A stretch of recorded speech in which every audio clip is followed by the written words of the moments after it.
That one girl that was new in my class was unlike anyone I'd ever met.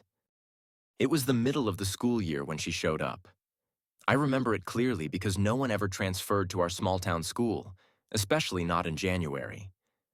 The teacher introduced her as Lena, short, with messy hair tied into a loose ponytail, and wearing this oversized bright red hoodie that looked out of place among the usual uniforms.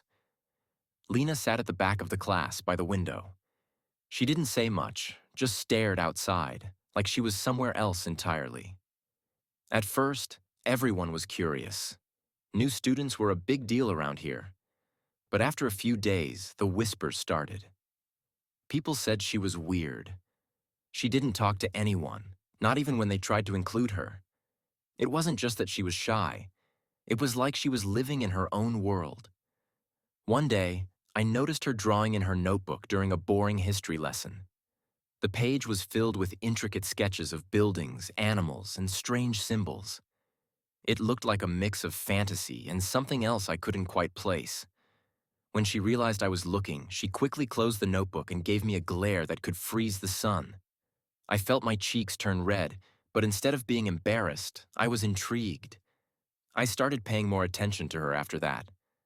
I'd catch her doing little things, like placing a leaf on her desk before a test or muttering words under her breath when she thought no one was listening. The others were already making up stories about her. Some said she was a witch, others joked she was from another planet. It was stupid, but there was something about her that made me want to know more.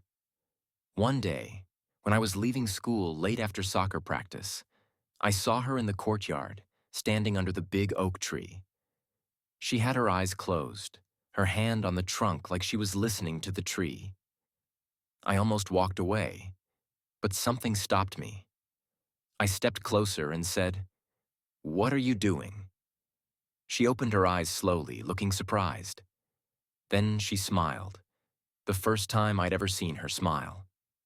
"Listening," she said simply. "Follow and like for part 2."